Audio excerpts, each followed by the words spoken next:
8 ਮਹੀਨੇ ਜਿਹੜੇ ਮੈਂ ਗੁਜ਼ਾਰੇ ਨੇ ਉਸ ਕੋਈ ਨਾ ਹੀ ਗੁਜ਼ਾਰੇ ਤਾਂ ਚੰਗਾ ਹੈ। ਜਿਹੜਾ ਕਿਰਾਏਦਾਰ ਸੀਗਾ ਉਹਨੇ ਸਾਲ ਬਾਅਦ ਕਿਰਾਇਆ ਦੇਣਾ ਬੰਦ ਕਰਤਾ।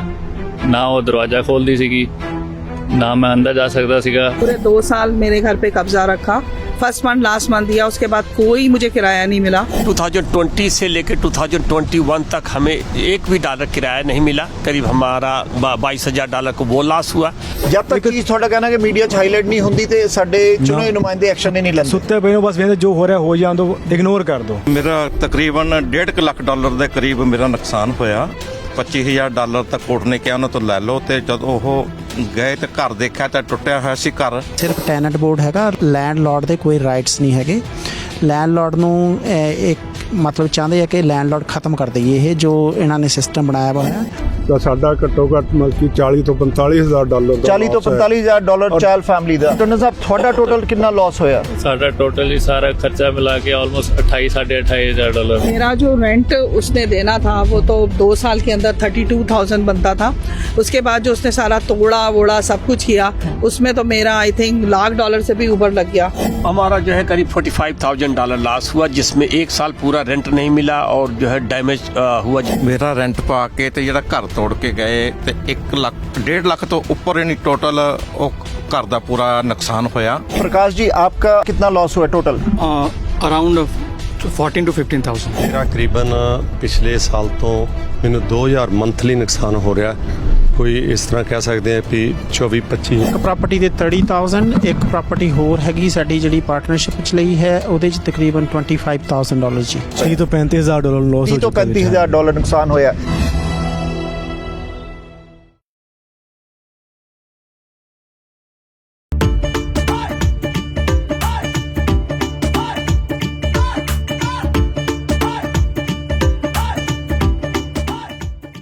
ਸਵਾਗਤ ਹੈ ਪ੍ਰਾਈਮ ਏਸ਼ੀਆ ਤੇ। ਅੱਜ ਮੇਰੇ ਨਾਲ ਉਹ ਲੋਕ ਹੈ ਜਿਹੜੇ ਕਿ ਹੋਮ ਓਨਰਸ ਹੈ, ਕੈਨੇਡਾ ਦੇ ਅੰਦਰ ਲੈਂਡਲੋਰਡਸ ਹੈ।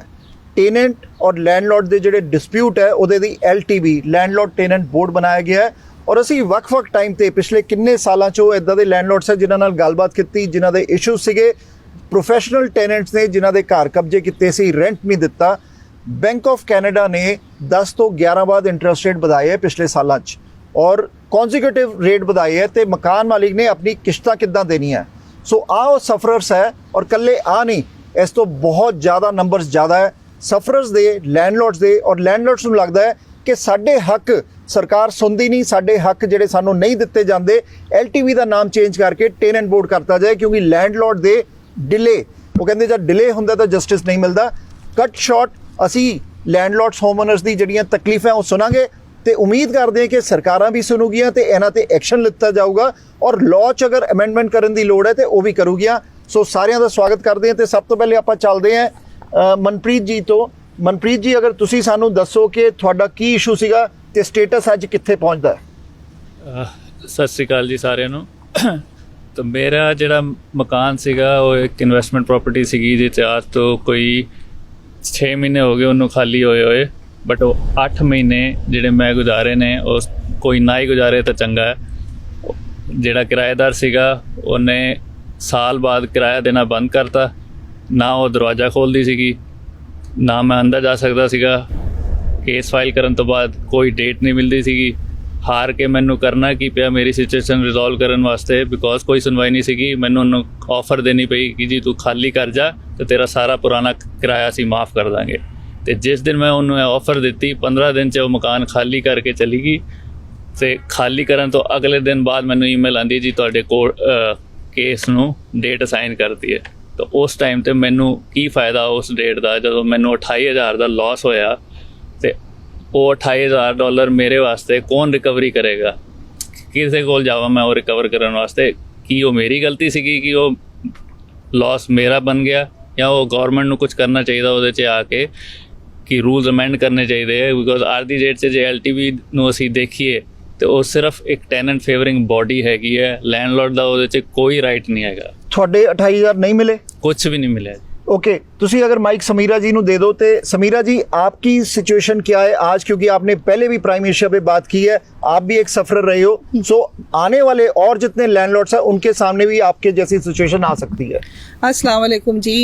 एक्चुअली जो वो करके गई थी, जो लास्ट टाइम मैंने आपको गोरी का बताया था कि उसने पूरे 2 साल मेरे घर पे कब्जा रखा, फर्स्ट मंथ लास्ट मंथ दिया, उसके बाद कोई मुझे किराया नहीं मिला, मैं अकेले मॉर्गेज देती रही, प्लस उसने मेरे टेनेंट्स को भी ऊपर वालों को मार पीट के भगा दिया 2 बारी। इन शॉर्ट मैं आपको फिर बताती हूँ, वो अरेस्ट भी हुई, वो पानी नल के बिजली सब खोले रखती थी, मेरे बिल्स भी उसने हाई किए, आए दिन मेरे घर पे पुलिस आती थी। सबसे बड़ी बात ये कि मुझे ये हो रहा था उस ज़माने में, ये फील हो रहा था कि वो भी सिटीज़न है, मैं भी सिटीज़न हूँ, मगर बीइंग अ सिटीज़न ऐसे लग रहा था कि मेरा घर नहीं है, मैं पता नहीं कोई गुलाम हूँ क्या हूँ, मुझे अपना घर वर छोड़ के जाना पड़ता था।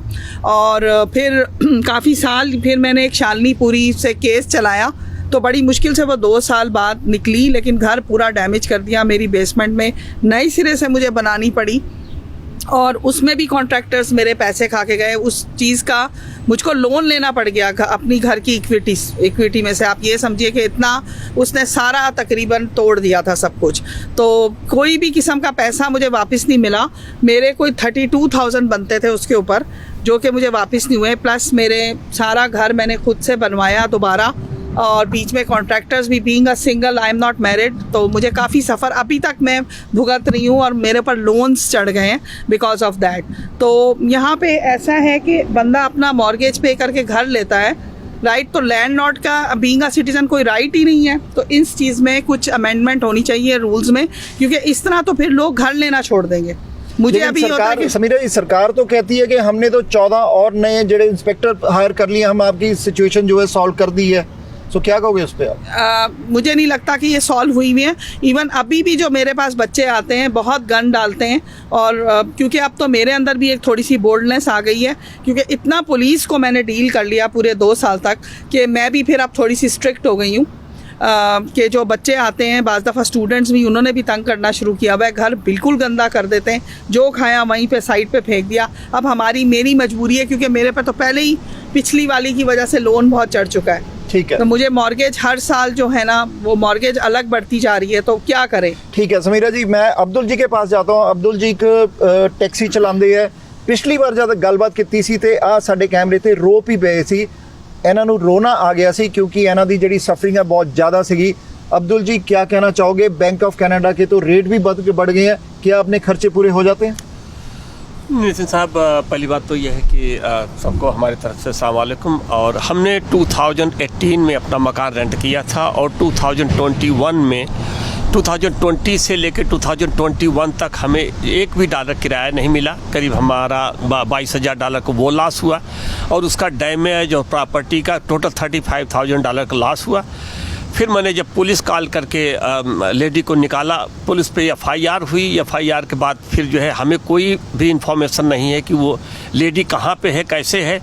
1-2 बार पुलिस बीच में आई, तो पुलिस ने हमसे नंबर मांगा कि उसके खिलाफ वारंट इशू हो गया है कोर्ट से। तो मैंने कहा कि उसने 13 फ़ोन नंबर चेंज किए थे, 13 में से मैं फर्स्ट एंड लास्ट दे दूँ या सारे दे दूँ। तो पुलिस ने हंसना शुरू कर दिया। उनका 13 फ़ोन नंबर चेंज हुआ 2 साल में। हमने कहा हाँ 13 फ़ोन नंबर चेंज हुआ। तो उन्होंने कहा कि ठीक है, कोई बात नहीं है, तो अब कोई फ़ोन नंबर नहीं चाहिए, अब मुझे अपने लेवल पर काम करने दो इसको। अभी भी सारे उसके डॉक्यूमेंट और कहीं और उसने फ्रॉड किया, और सारे कागज़ हमारे उस पर आ रहे हैं। हमने उसको रिटर्न करके, मतलब टेनेंट यहाँ से मतलब मूव कर गई है, फिर भी वो आ रहे हैं। तो मैं करीब जो है $50,000 की जो है क्या कहते हैं लॉस में वहीं चला गया। तो आपका $50,000 कुछ ऑर्डर्स आए कोर्ट के? नहीं, कोर्ट के ऑर्डर नहीं आए, वो उसका पता ही नहीं है कि वहाँ कहाँ पे रह रही हो अबाउट। और कोर्ट ने ये कहा कि अगर उसका कोई एड्रेस ही नहीं तो हम नोटिस कहाँ पे सर्व करेंगे। हमारे लॉयर ने कहा कि अगर कोई प्रॉपर एड्रेस हो तो नोटिस सर्व करें। मैंने कहा एड्रेस उसको पुलिस ढूंढ रही है, उसको खुद को ढूंढ रही है, एड्रेस तो बात की बातें हैं। तो वो कहने लगे कि ठीक है, जब अगर कोई प्रॉपर एड्रेस मिले तो फिर हम उस पर नोटिस सर्व करें और क्लेम कोर्ट में जाओ। लेकिन अभी तक कुछ भी नहीं मिला, और मतलब अभी हमने प्रॉपर्टी को रीफाइनेंस करा के फिर जाके मतलब यह है कि दोबारा उसको जो है रेंट आउट किया। और दूसरा ये है कि लगातार बैंक ऑफ कनाडा का इंटरेस्ट रेट बढ़ता जा रहा। तो how long we can survive? Market double हो गई है। अब डबल अगर कोई आदमी 10 आवर्स काम कर सकता तो 20 आवर्स काम कैसे कर सकता है, ये बैंक ऑफ कनाडा को भी सोचना जरूरी है। दूसरा ये था जब लोन जब इंटरेस्ट कम था तो गवर्नमेंट ने क्यों नहीं इंटरप्ट किया होकर के लोग मकान बाई किए चले जा रहे हो करके 1 मिलियन का मकान 2 मिलियन हो गया, तो वहाँ पे किसी की इंटरप्शन तो जरूरी थी। अब जब लोग कर्जों में फंस गए वो करके तो मॉर्गेज बढ़ाए जा रहे हो तो लोग तो बैंकरप्सी फाइल करेंगे, तो लोगों की क्या क्या पोजीशन है, मतलब वो अफोर्ड नहीं कर पा रहे हैं। ठीक है अब्दुल जी, मैं आपके पास दोबारा आता हूं। तो अमनप्रीत ਜਿਹੜੇ ਹੈ ਇਹਨਾਂ ਨੇ ਵੀ ਆਪਣਾ ਕੇਸ ਇਹਨਾਂ ਦਾ ਘਰ ਦੇ ਅੰਦਰ ਕ੍ਰਿਮੀਨਲ ਸੀਗਾ, ਸੋ ਕ੍ਰਿਮੀਨਲ ਜਿਹਦੇ ਪੈਰ ਤੇ ਟਰੈਕਰ ਲੱਗਿਆ ਸੀਗਾ, ਇਹਨਾਂ ਦੀ ਕੀ ਕਹਾਣੀ ਹੈ ਅਮਨਪ੍ਰੀਤ ਜੀ, ਤੁਸੀਂ ਕੀ ਸ਼ੇਅਰ ਕਰੋਗੇ ਤਾਂ ਕਿ ਹੋਰ ਵੀ ਲੈਂਡਲੋਰਡ ਜਿਹੜੇ ਤੁਹਾਨੂੰ ਦੇਖ ਰਹੇ ਹੈ ਉਹ ਵੀ ਦੇਖਣ ਕਿ ਸਿਚੁਏਸ਼ਨ ਕੀ ਹੈ ਔਰ ਸਰਕਾਰਾਂ ਨੂੰ ਕੀ ਐਕਸ਼ਨ ਲੈਣਾ ਚਾਹੀਦਾ। ਸਭ ਤੋਂ ਪਹਿਲਾਂ ਧੰਨਵਾਦ ਕਰਨਾ ਚਾਹੂੰਗਾ ਪ੍ਰਾਈਮ ਏਸ਼ੀਆ ਦਾ, ਨਿਤਿਨ ਭਾਜੀ ਦਾ ਔਰ ਉਹਨਾਂ ਦੀ ਟੀਮ ਦਾ, ਜੋ ਕਿ ਹਮੇਸ਼ਾ ਇੱਕ ਸਮਾਜਿਕ ਮੁੱਦਿਆਂ ਨੂੰ ਵੱਖ-ਵੱਖ ਪਲੇਟਫਾਰਮ 'ਤੇ ਚੱਕਦੇ ਰਹਿੰਦੇ ਨੇ, ਸੁੱਤੀਆਂ ਸਰਕਾਰਾਂ ਦੇ ਕੰਨਾਂ 'ਚ ਸਾਡੀ ਆਵਾਜ਼ ਪਾਉਂਦੇ ਨੇ ਤਾਂ ਕਿ ਸਾਨੂੰ ਕਿਤੇ ਨਾ ਕਿਤੇ ਥੋੜੀ ਬਹੁਤ ਰਿਲੈਕਸੇਸ਼ਨ ਮਿਲੇ, ਪਰ ਸਰਕਾਰ ਇਸ ਚੀਜ਼ 'ਤੇ ਕੋਈ ਵੀ ਐਕਸ਼ਨ ਨਹੀਂ ਲੈਣਾ ਚਾਹੁੰਦੀ। ਮੈਂ ਜਸਟ ਆਪਣੀ ਸਟੋਰੀ ਸ਼ੇਅਰ ਕਰਨਾ ਚਾਹਾਂਗਾ। ਮੈਂ ਆਪਣਾ ਮਕਾਨ ਰੈਂਟ 'ਤੇ ਦਿੱਤਾ ਹੈਗਾ ਅਤੇ ਆਫਟਰ 1 ਮੰਥ ਉਹ ਬੰਦਾ ਘਰੋਂ ਗਾਇਬ ਹੋ ਗਿਆ 3 ਮਹੀਨੇ ਵੀ ਲਈ। 3 ਮਹੀਨੇ ਬਾਅਦ ਜਦੋਂ ਘਰੇ ਆਇਆ ਤਾਂ ਬਹੁਤ ਵੀਅਰਡ ਬਿਹੇਵ ਕਰਨ ਲੱਗ ਗਿਆ ਕਿ ਪਿੱਛੇ ਬਹਿ ਕੇ ਨਸ਼ੇ ਕਰ ਰਿਹਾ ਵਾ, ਸ਼ਰਾਬ ਪੀ ਰਿਹਾ ਅਤੇ ਰੈਂਟ ਦੇਣਾ ਬੰਦ ਕਰਤਾ। 2-3 ਮੈਂ ਪੁਲਿਸ ਕਾਲ ਕੀਤੀ ਕਿ ਉਹ ਸਾਡੇ 'ਤੇ ਉਲਟੇ ਇਲਜ਼ਾਮ ਲਗਾ ਰਿਹਾ ਕਿ ਇਹ ਸਾਨੂੰ ਤੰਗ ਕਰਦੇ ਛੇੜਦੇ, ਲੇਕਿਨ ਜੋ ਪੁਲਿਸ ਮੈਂ ਘਰੇ ਕਾਲ ਕੀਤੀ ਆਪਣੇ, ਔਰ ਪੁਲਿਸ ਨੇ ਖੁਦ ਮੈਨੂੰ ਆਗੇ ਇਹ ਨਹੀਂ ਦੱਸਿਆ ਕਿ ਕ੍ਰਿਮੀਨਲ ਜਾਂ ਕੁਛ ਇਸ ਤਰ੍ਹਾਂ ਹੈਗਾ, ਮੈਨੂੰ ਕਰਦੇ ਹਾਇਰ ਏ ਗੁੱਡ ਐਡਵੋਕੇਟ ਔਰ ਇਸ ਨੂੰ ਐਸ ਸੂਨ ਐਸ ਪੋਸੀਬਲ ਉਹਨੇ ਘਰੋਂ ਕੱਢ ਦੇ। ਔਰ ਮੈਨੂੰ ਰੀਜ਼ਨ ਨਹੀਂ ਦੱਸਿਆ, ਪੁਲਿਸ ਨੇ ਨਹੀਂ ਉਹਨੂੰ ਅਰੈਸਟ ਕੀਤਾ ਸੀ, ਨਾ ਉਹਨੂੰ ਕੁਝ ਵੀ ਨਹੀਂ ਕਿਹਾ, ਔਰ ਪੁਲਿਸ ਉਲਟਾ ਮੈਨੂੰ ਕਹਿ ਰਹੀ ਹੈ ਅਗਰ ਇਹਨੂੰ ਅਸੀਂ ਅਰੈਸਟ ਕਰ ਲੈਣ ਕੁਝ ਕਹਿਤਾ ਨਾ ਤੇ ਬਹੁਤ ਵਾਇਲੈਂਟ ਹੋ ਜਾਏਗਾ ਤੇ ਤੇਰੀ ਫੈਮਿਲੀ ਵਾਸਤੇ ਖਤਰਾ ਬਣ ਜਾਏਗਾ, ਤੂੰ ਉਹਨੂੰ ਵਕੀਲ ਹਾਇਰ ਕਰਕੇ ਬਾਹਰ ਕੱਢ ਦੇ। ਮਤਲਬ ਪੁਲਿਸ ਵੀ ਅੱਖਾਂ ਬੰਦ ਕਰਕੇ ਬੈਠੀ ਹੈ। ਅਸਲ 'ਚ ਕੀ ਉਹ ਬੰਦੇ ਨੇ US ਕੋਈ ਕ੍ਰਾਈਮ ਕੀਤਾ ਸੀਗਾ, ਉੱਥੇ 2-3 ਕ੍ਰਾਈਮ 'ਚ ਇਨਵੋਲਵ ਸੀਗਾ, 3 ਮਹੀਨੇ ਜੇਲ੍ਹ 'ਚ ਰਹਿ ਕੇ US ਨੇ ਜ਼ਮਾਨਤ ਦਿੱਤੀ ਉਸਨੂੰ। ਇੱਥੇ ਕੈਨੇਡਾ ਸਰਕਾਰ ਨੇ ਬਿਨਾਂ ਸਾਨੂੰ ਦੱਸੇ ਕਿ ਇਹਨੂੰ ਮੇਰੇ ਘਰੇ ਮੇਰੇ ਓਲਡ ਏਜ ਮੇਰੇ ਮਦਰ ਵੀ ਰਹਿ ਰਹੇ ਨੇ, ਮੇਰੇ ਬੱਚੇ ਵੀ ਨੇ, ਬਿਨਾਂ ਸਾਨੂੰ ਦੱਸੇ ਉਸ ਬੰਦੇ ਨੂੰ ਟਰੈਕਰ ਲਗਾ ਕੇ ਸਾਡੀ ਬੇਸਮੈਂਟ 'ਤੇ ਬਿਠਾ ਦਿੰਦੇ ਆ ਕੇ ਉਸਨੂੰ। ਮਤਲਬ ਕੋਈ ਸਾਨੂੰ ਇਨਫੋਰਮ ਨਹੀਂ ਕੀਤਾ, ਕੋਲ ਇੰਨਾ ਹੀ ਖਤਰਨਾਕ ਬੰਦੇ ਪੁਲਿਸ ਨੂੰ ਨਹੀਂ ਪਤਾ ਹੈਗਾ ਤੇ ਸਾਨੂੰ ਐਟਲੀਸਟ ਇਨਫੋਰਮ ਤਾਂ ਕਰਦੇ ਕਿ ਬੰਦਾ ਕਿਸ ਤਰ੍ਹਾਂ ਨਹੀਂ ਹੈਗਾ। ਔਰ 3 ਮਹੀਨੇ ਅਸੀਂ ਕਿਸ ਤਰ੍ਹਾਂ ਸਫਰ ਕੀਤਾ ਸਾਨੂੰ, ਮੈਂ ਕਹਿੰਦਾ ਕਿਸੇ ਤੇ ਅਜਿਹੀ ਇਸ਼ੂ ਨਾ ਹੀ ਕਦੀ ਆਵੇ। ਰੈਂਟ ਅਰਾਊਂਡ 30,000 ਨੁਕਸਾਨ ਹੋਇਆ ਮੇਰਾ, 30,000 ਦਾ ਨੁਕਸਾਨ ਜੋ ਬੇਸਮੈਂਟ ਤੋੜ ਕੇ ਗਏ, ਕਿਰਾਏ ਤੇ ਪਲੱਸ ਵਕੀਲ ਦੇ ਖਰਚੇ ਸਾਰੇ ਮਿਲਾ ਕੇ 30,000 ਪਲੱਸ ਥੱਲੇ ਮੈਂ ਆਇਆ ਸੀ। ਠੀਕ ਹੈ।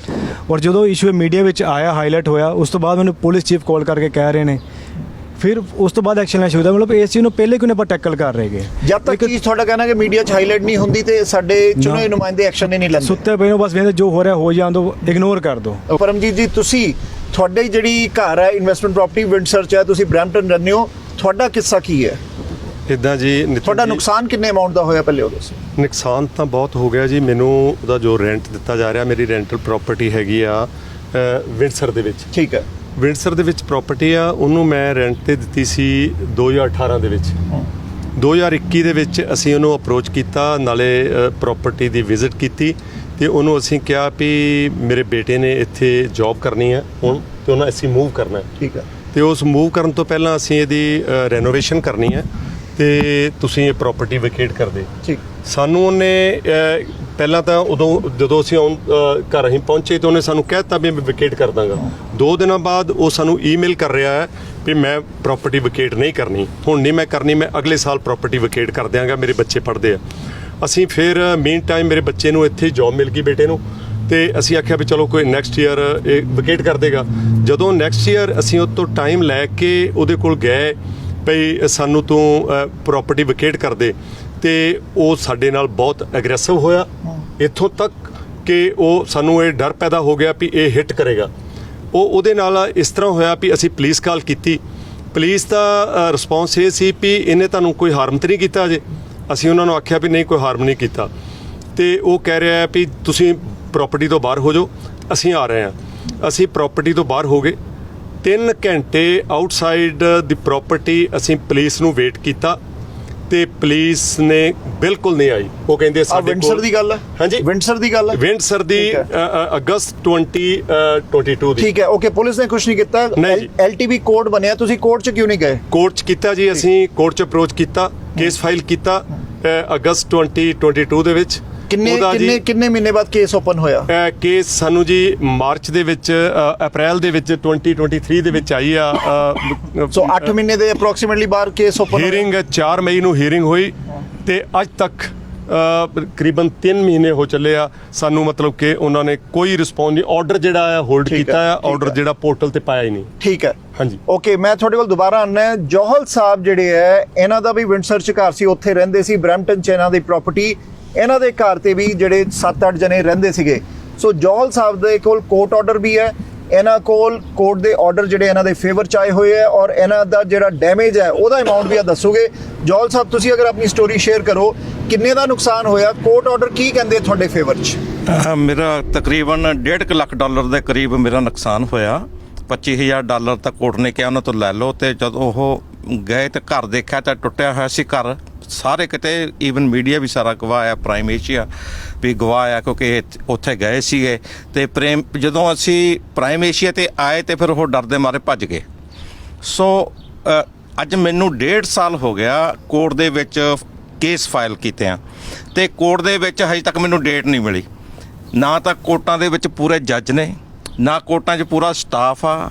ਅਸੀਂ ਤਾਂ ਇੰਡੀਆ ਪਾਕਿਸਤਾਨ ਨੂੰ ਸੋਚਦੇ ਸੀ ਵੀ ਉੱਥੇ ਦੇ ਹਾਲਾਤ 10-20 ਸਾਲ ਕੇਸ ਚੱਲੀ ਜਾ ਰਹੇ ਆ।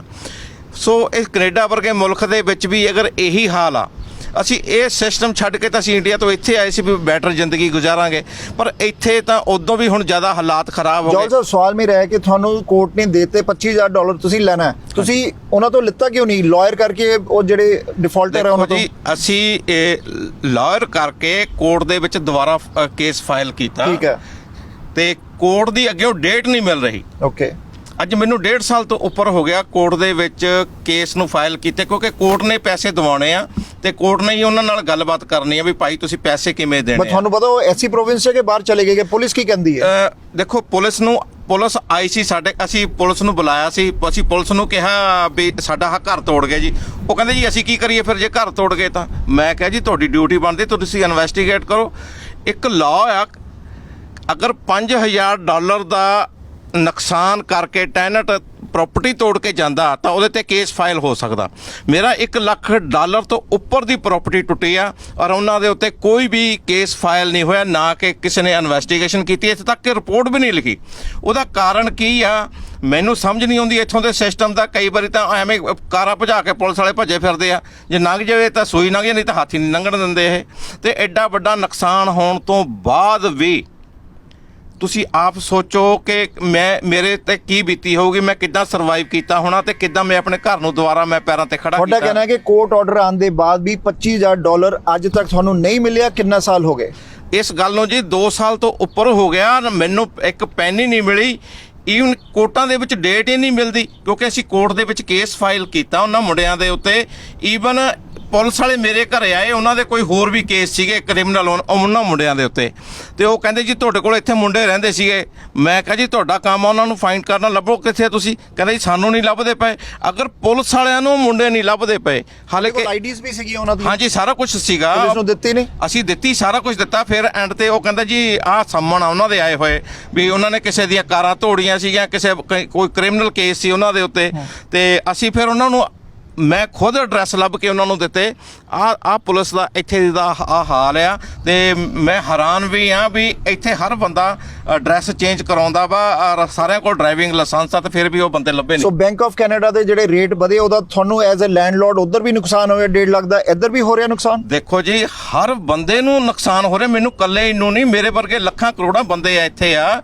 ਹਰੇਕ ਬੰਦੇ ਨੂੰ ਜਿਹੜਾ ਮੌਰਗੇਜ ਅੱਪ ਗਈ ਆ, ਹਰੇਕ ਬੰਦੇ ਨੂੰ ਉਸ ਚੀਜ਼ ਦਾ ਲਾਸ ਹੋਇਆ, ਔਰ ਹਰੇਕ ਬੰਦਾ ਚੁੱਪ ਅੱਜ ਦੀ ਘੜੀ ਚੁੱਪ ਬੈਠਾ ਵਾ, ਸਹਿਮਿਆ ਬੈਠਾ। ਇਹਦੇ ਆਉਣ ਵਾਲੇ ਸਮੇਂ ਦੇ ਵਿੱਚ ਕੀ ਹਾਲਾਤ ਹੋਣਗੇ ਕੁਝ ਸਮਝ ਤੋਂ ਬਾਹਰ ਆ। ਇਹ ਸਾਨੂੰ ਸਾਰਿਆਂ ਨੂੰ ਸਮਝਣਾ ਚਾਹੀਦਾ, ਇਹ ਸਾਰਿਆਂ ਨੂੰ ਇਹ ਆਵਾਜ਼ ਚੱਕਣੀ ਚਾਹੀਦੀ ਹੈ ਵੀ ਕਾਨੂੰਨ ਨੂੰ ਚੇਂਜ ਕਰੋ।